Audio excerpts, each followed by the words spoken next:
के लिए तीन तरीके होते हैं, लेकिन इन तीनों तरीकों को समझना अति आवश्यक है। यदि आप इन तीनों तरीकों को समझ लेते हैं तो आप किसी के भी मन की बातें बड़ी ही आसानी से जान सकते हैं, समझ सकते हैं। तो चलिए इसे एक बुद्ध कहानी के माध्यम से समझते हैं कि किस तरह से आप दूसरों की मन की बातें जान सकते हैं, समझ सकते हैं। बहुत समय पहले की बात है, एक छोटा सा गांव था। उस गांव में दो भाई रहा करते थे। बड़ा भाई अंधा था, जिस कारण वो हमेशा घर पर ही बैठा रहता था, और छोटा भाई खेती किया करता था। लेकिन खेतों में अधिक जानवर आने से पूरी फसलें नष्ट हो जाती थी, जिस कारण छोटा भाई बहुत परेशान हो चुका था। तभी उसे एक तरकीब सूझी। एक दिन उसने सोचा, खेतों में से इन जानवर को भगाने के लिए क्यों ना मैं अपने बड़े भाई की मदद लूं। वैसे भी बड़े भैया थे, अगर वह खेत में बैठे रहेंगे और जानवरों की आहट आने पर वो उन्हें जोर से चिल्लाकर भगा सकते हैं, जिससे हमारी फसलें बच सकती हैं। इसलिए उन्हें मैं खेत में बिठा देता हूँ। ये सब सोच विचार करने के बाद उसने अपने खेत में ही एक छोटी सी झोपड़ी तैयार की और अपने अंधे भाई को उस खेत में बिठा दिया और उनसे कहा, भैया यदि कोई जानवर की आहट आपको सुनाई दे तो आप जोर जोर से चिल्लाना। ये सुनकर वो जानवर यहाँ से भाग जाएंगे और हमारी फसलें नष्ट होने से बच जाएंगी। बड़ा भाई अपने छोटे भाई की बात मान लेता है और वो उस दिन से खेत में ही रहना शुरू कर देता है। जब भी किसी जानवर की आहट उसे सुनाई देती तो वो तुरंत जोर जोर से चिल्लाना शुरू कर देता, जिससे वो जानवर उसके खेतों से भाग जाते। ऐसा करते करते कई दिन बीत चुके थे। तभी एक दिन उसके खेत में एक हिरण भागता हुआ आता है और वह खेत के बांध को तोड़कर वहां से भाग गया। लेकिन उसी हिरण का पीछा करते हुए एक राजा भी उस खेत में आ पहुंचा। तभी राजा की नजर उस अंधे भाई पर पड़ती है। राजा उस व्यक्ति से कहता है, देखो मैं यहां पर एक जानवर का पीछा करते हुए आया हूं, क्या तुमने उस जानवर को यहां पर देखा है? इस पर वो व्यक्ति कहता है, हे राजन, मैं तो अंधा हूं, मैं भला किसी जानवर को कैसे देख सकता हूं? लेकिन मैं आपको इतना जरूर बता सकता हूं कि जो जानवर मेरे खेतों से होकर भागा है वो आपके लायक नहीं है। आप उसके पीछे अपना समय यूं ही व्यस्त कर रहे हैं। राजा उस अंधे व्यक्ति की बात सुनकर बड़ा अचरज में पड़ गया। वो ये सोचने लगा कि आखिर ये तो अंधा है, फिर इसे कैसे पता कि जिस हिरण को मैं तलाश रहा हूं वह हिरण मेरे लायक है ही नहीं। ये अंधा व्यक्ति मुझे कैसे बता सकता है? तभी राजा उस अंधे व्यक्ति से कहता है, कहीं तुम मुझसे झूठ तो नहीं कह रहे?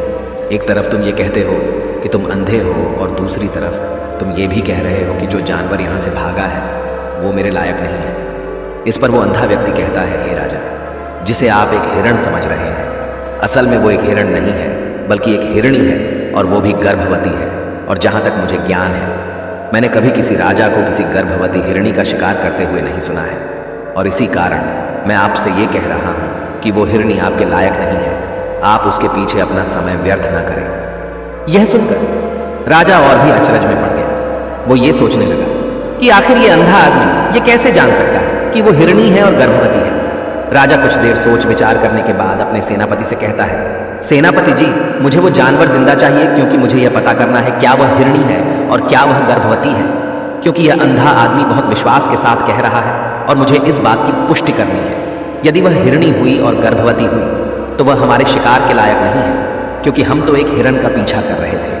इसलिए जाओ और पता करो कि क्या वो हिरणी है। सेनापति राजा से आज्ञा लेकर आगे की ओर बढ़ चलता है और कुछ देर बाद जब वह वापस लौट कर आता है तो वह राजा को कहता है, हे राजन, इस अंधे आदमी ने जो भी बातें कही हैं वो बिल्कुल सही हैं। वो एक हिरणी ही है और वह गर्भवती भी है। यह सुनकर राजा आश्चर्यचकित रह गया।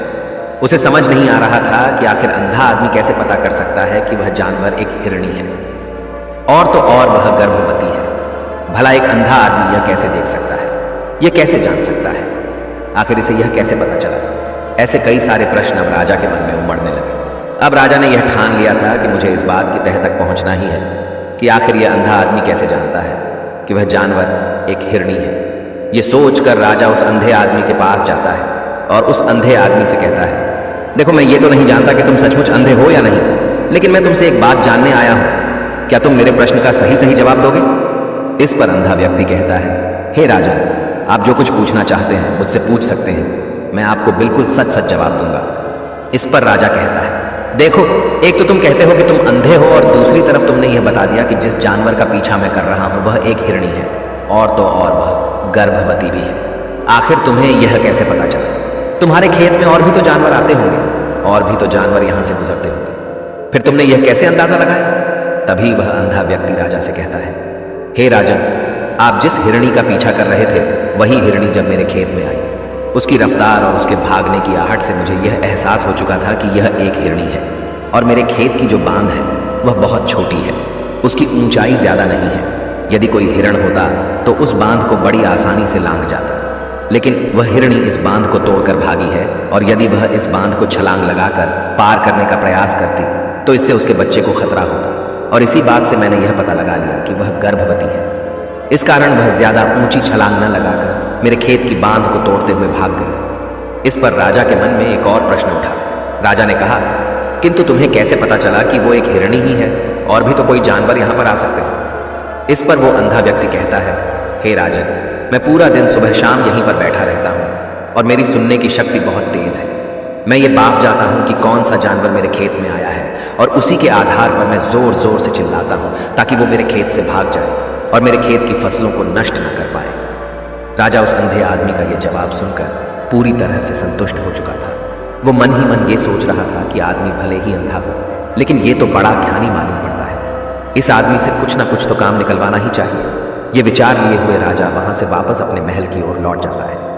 राजमहल पहुंचते ही राजा उस अंधे व्यक्ति से कहता है, आप तो बड़े ज्ञानी व्यक्ति हैं, आपको किसी भी बात का पता बड़ी आसानी से चल जाता है। आज मैंने आपको यहाँ पर इसलिए बुलाया है क्योंकि मैं आपसे ये जानना चाहता हूँ कि मेरी पत्नी पतिव्रता है या नहीं। इस पर वो अंधा व्यक्ति कहता है, हे राजन, ये कैसा प्रश्न हुआ? इस पर राजा कहता है, मैंने आपसे बिल्कुल उचित प्रश्न किया है, मुझे इस प्रश्न का उत्तर दीजिए। इस पर वो अंधा व्यक्ति कहता है, हे राजन, ये सारी बातें जाने दीजिए। आपकी शादी को इतने साल बीत चुके हैं और अब आप ये बात क्यों जानना चाहते हैं? आपके मन में ऐसे प्रश्न क्यों उठ रहे हैं? इस पर राजा जिद करते हुए कहता है, देखिए, आपको मुझे इस प्रश्न का उत्तर तो देना ही होगा। यदि आप मुझे इस प्रश्न का उत्तर नहीं देंगे तो मैं आपको मृत्युदंड दे दूंगा। राजा के मुख से यह बात सुनकर वो अंधा व्यक्ति कहता है, हे राजन, यदि आप इस प्रश्न का उत्तर चाहते हैं तो उसके लिए आपको मेरा एक काम करना होगा। राजा कहता है, बोलो, मुझे क्या काम करना होगा? इस पर व्यक्ति कहता है, इसके लिए आपकी पत्नी को मेरे साथ कमरे में अकेले छोड़ना होगा। उस अंधे व्यक्ति की यह बात सुनकर राजा पहले तो क्रोधित हो जाता है, लेकिन फिर कुछ सोच विचार करने के बाद वह उस व्यक्ति की बात मान लेता है और अपने सेनापति को आदेश देता है, सेनापति जी, इस व्यक्ति को और मेरी पत्नी को एक कमरे में कुछ देर के लिए अकेला छोड़ दें। सेनापति बिल्कुल वैसा ही करता है। अब राजा की पत्नी और अंधा आदमी एक कमरे में बंद हो चुके होते हैं। तभी वो अंधा आदमी राजा की पत्नी से कहता है, मुझे आपको छूना है। इस बात पर रानी अत्यधिक क्रोधित हो जाती है और उस अंधे आदमी को वो पकड़ पकड़ कर पीटने लगती है, कभी हाथों से तो कभी लातों से तो कभी पटक पटक कर। इस तरह से उन्होंने उस अंधे आदमी की खूब पिटाई की। उसके बाद किसी तरह से वह अंधा आदमी अपनी जान बचाकर वहां से भाग निकलता है और वह राजा के पास पहुंचता है और वह राजा से कहता है, हे राजन, आपकी पत्नी पतिव्रता नहीं है। ये बात सुनकर राजा अत्यधिक क्रोधित हो उठता है और राजा अपनी तलवार निकालकर सीधा अपनी पत्नी की ओर जाता है और क्रोधित होकर वह अपनी रानी से कहता है, रानी जी, आज मैं जो भी सवाल आपसे करने वाला हूँ उसका मुझे सच सच जवाब दीजिएगा और यदि आपने एक शब्द भी झूठ कहा तो मैं आपका अभी के अभी सर धड़ से अलग कर दूंगा। तभी आगे वह राजा कहता है, मुझे बताइए, क्या आप पतिव्रता हैं या नहीं? इस पर रानी कहती है, हे राजन, आप भले ही मुझे जान से मरवा दीजिए, लेकिन मैं पतिव्रता नहीं हूं। राजा यह बात सुनकर बहुत खुश हुआ क्योंकि उस अंधे आदमी ने जो भी कहा था वह बिल्कुल सच था।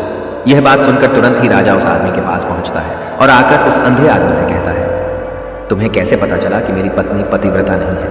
इस पर वह अंधा आदमी कहता है, हे राजन, बड़ी सीधी सी बात है, मैंने तो आपकी पत्नी से बस इतना ही कहा था कि मुझे आपको छूना है और इस बात पर वह इतना क्रोधित हो उठी कि उन्होंने गुस्से में आकर मुझे लात घूंसों से पीटना शुरू कर दिया। और भला कोई औरत किसी और मर्द को कैसे छू सकती है? लेकिन उन्होंने न आव देखा न ताव, बस लात घूंसे मुझ पर बरसाने शुरू कर दिए। वह भी तो एक छूना ही हुआ और एक पतिव्रता नारी कभी भी पराये मर्द को नहीं छूती। जब मैंने उसे छूने के लिए कहा था तो वह उस वक्त मुझे मना कर सकती थी, लेकिन उन्होंने तो मुझे पीटना शुरू कर दिया और देखते ही देखते उन्होंने मेरे पूरे शरीर को छू लिया। अब आप ही बताइए, ऐसी स्त्री भला पतिव्रता कैसे हो सकती है? इस पर राजा कहता है, तुम तो बड़े ज्ञानी मालूम पड़ते हो। अच्छा ठीक है, चलो तुम मेरे एक प्रश्न का और जवाब दो। यदि तुमने मुझे इस प्रश्न का सही सही जवाब दे दिया तो मैं तुम्हें यहां से जाने दूंगा।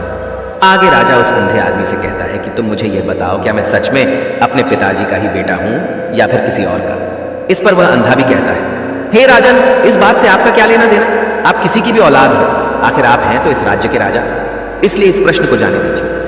लेकिन राजा कहता है, नहीं नहीं, मुझे इस प्रश्न का सही सही जवाब चाहिए, अन्यथा यह प्रश्न मुझे हमेशा परेशान करता रहेगा। इसलिए मैं इसका सही सही जवाब जानना चाहता हूँ। यदि तुम इसका सही सही जवाब दे देते हो तो तुम यहाँ से जा सकते हो, मैं तुम्हें नहीं रोकूंगा। इस पर वह अंधा आदमी कहता है, हे राजन, इसके लिए तो मुझे आपके माँ के पास भी जाने की कोई आवश्यकता नहीं है। मैं आपको अभी अभी यह बता सकता हूँ कि आप किसकी औलाद हैं, लेकिन उससे पहले मैं चाहता हूँ कि आप मुझसे एक वादा करें कि आप मुझ पर क्रोध नहीं करेंगे। राजन ने कहा, मैं तुमसे वादा करता हूँ मैं तुम पर क्रोध नहीं करूँगा। इसके बाद वह अंधा आदमी राजा से कहता है, हे राजन, आप हैं तो अपने ही पिता के पुत्र, लेकिन आप पर एक कंजूस सेठ की छाया पड़ी हुई है। यह सुन राजा बहुत क्रोधित हो उठा और वह तुरंत तलवार निकालकर अपनी माँ के पास जा पहुंचा। वह वहां पर पहुंचने के बाद अपनी माँ से कहता है, माँ, मुझे सच सच बताइए, क्या मैं अपने ही पिता का पुत्र हूं या नहीं? यदि आपने मुझे सही सही नहीं बताया तो वह यहीं पर अपने प्राण त्याग दूंगा। मुझे बताओ क्या सच है?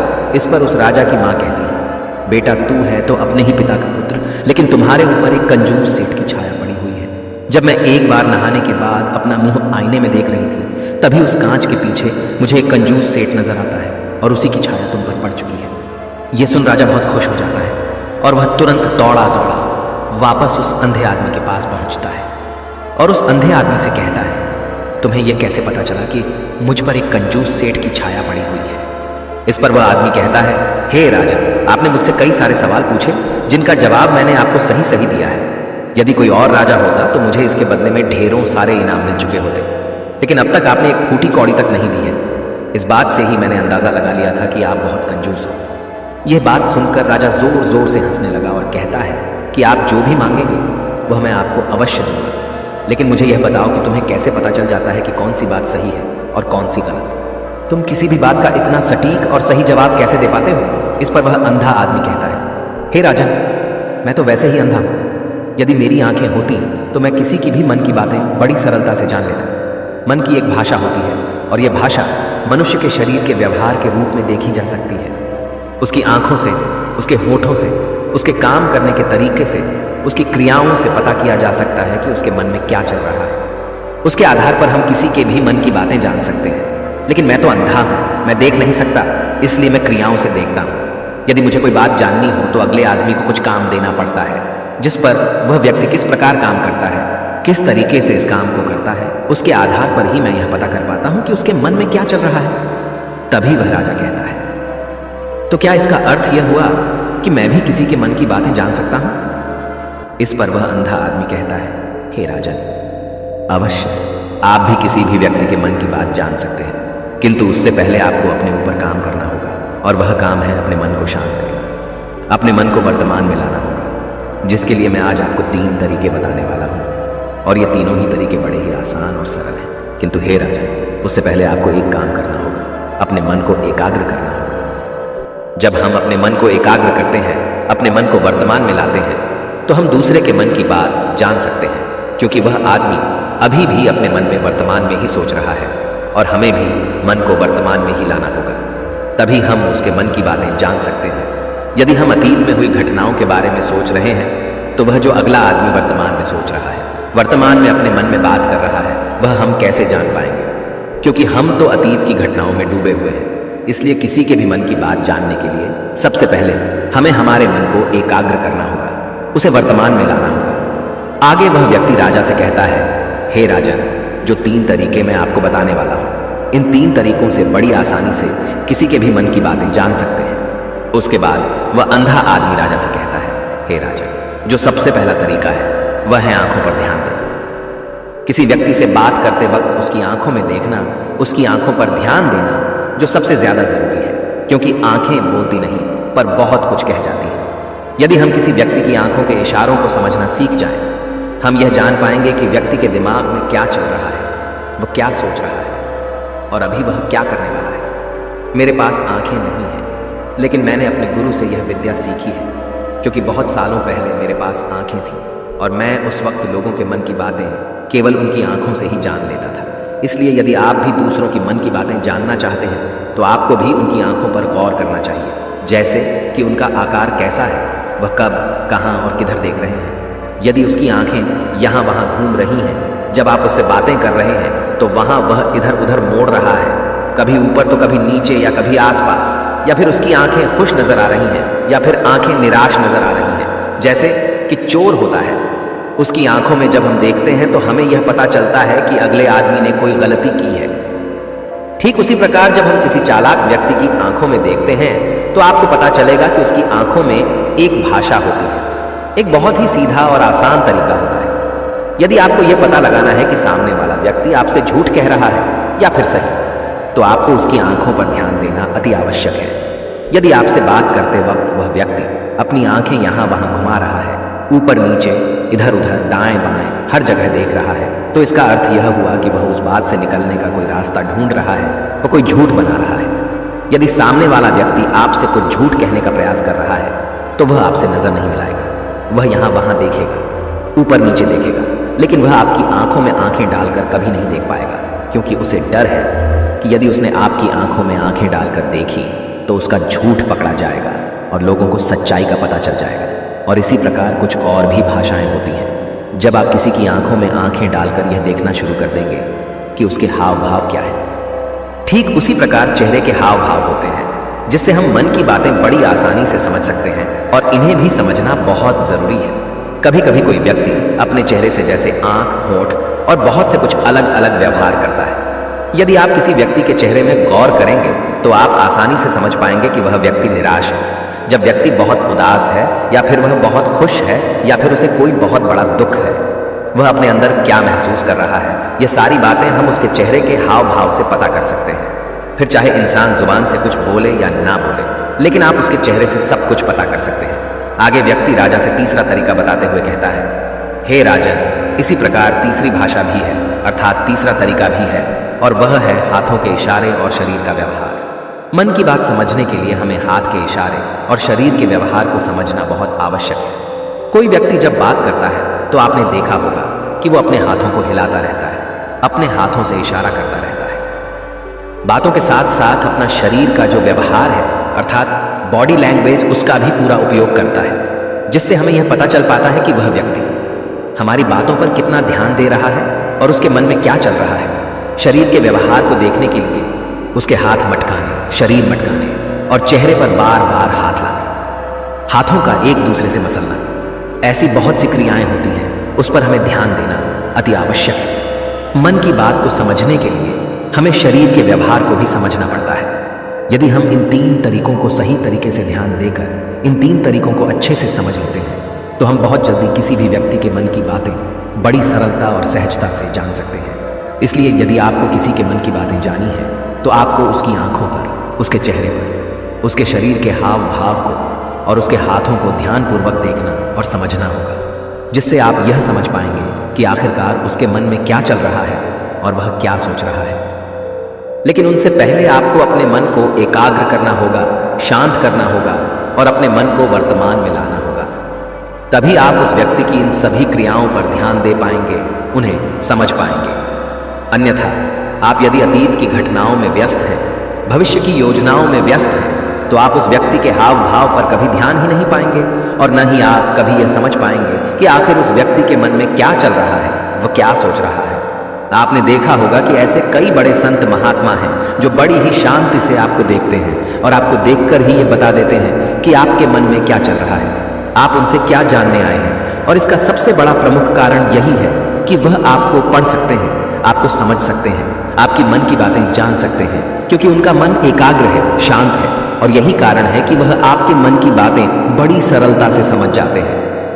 यदि आपने अब तक पूरी कहानी को सुना है तो मैं आपसे एक छोटा सा अनुरोध करना चाहता हूं।